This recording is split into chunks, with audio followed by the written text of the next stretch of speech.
in this little comfortable bubble that's completely disconnected from the real world of animals and plants and soil and water and natural forces that produces everything that's of any meaning whatsoever on this planet. If your experience is that your food comes from the grocery store and that your water comes from a tap, you will defend to the death the system that brings those to you because your life depends on it.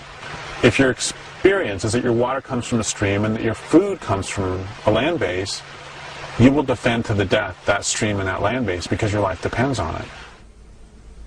Systems of manipulation and exploitation, structures of disconnection and delusion, institutions of domination and deceit. I had to ask, who would create such things? Only people who have become almost wholly disconnected from their world.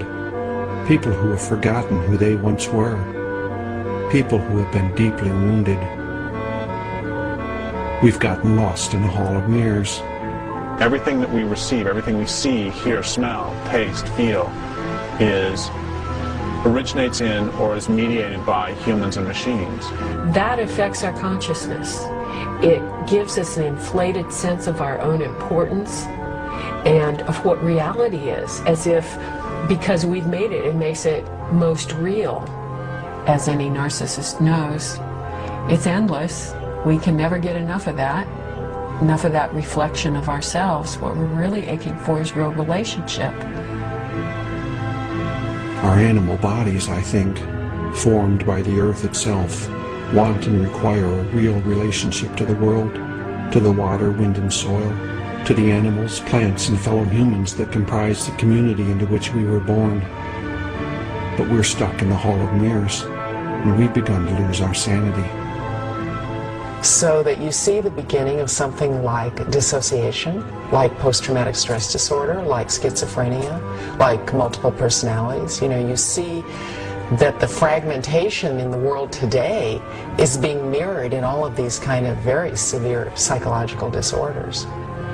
If you're in that sort of solitary confinement, you're going to start hallucinating, and you may end up believing strange things like the idea that humans are superior.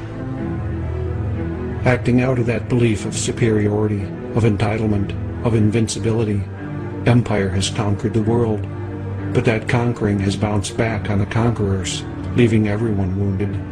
If the world, the system that we're living in, is harming other people, then that's something that, you can't live with that. So if you look at the people who have been assimilated into empire, and if you look at the imperialists themselves, you find an incredible dissociation from reality. Dissociated from the reality of the planet, we don't act on its behalf. Feeling for nature is diminishing to the degree that people are less desiring and less able to influence policy about nature, or to do anything to protect nature, or to have any feeling for nature. It's hard to have feeling for it if you never have any contact with it. And it's hard to have any contact with the rest of the world because we're living like an animal in a cage. Just think about an animal in a zoo. An animal's deprived of the very things that keep that animal going, the smells, the sights, the sounds, the instincts, the hunting. And they become psychotic. Literally psychotic.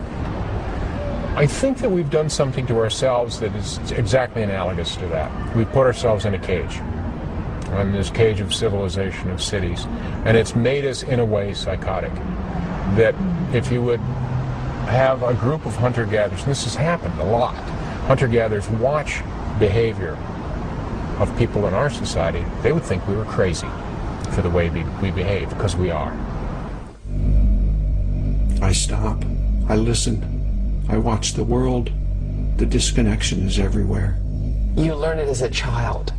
You learn to not feel the kind of pain that is inflicted upon you by the lack of connection, by being in a crib by yourself in a dark room, by not having the breastfeeding, by not having the constant contact with other people's bodies. Television viewing for children, and I think to some degree for adults, is a training for more hyperactive lifestyles and hyperactive informational systems. And that is putting people into a kind of emotional, psychological state which makes it impossible to relate to nature. So I mean, it's concrete alienation again. Most of us don't have a human community where we can rest and feel safe and feel like I'm going to be taken care of. In our culture, there's so many things that are set up to stop us from connecting directly with each other. Like if you go to a bar, we take this for granted. If you go to a bar, it's dark, there's really loud music playing, because if it were quiet and there were good light, people would get freaked out to have to deal with each other so directly. Our economy thrives on this. It's pretty easy to sell stuff to people who are so disconnected from the things that they most need. The stores are filled with bandages for the wounds of empire. Civilization, we've been taught to identify with this larger whole that isn't us. We identify more strongly as civilized than we do as living beings. Over the years, I've begun to break my own identification with the dominant culture, to reconnect with myself as a living creature walking the earth.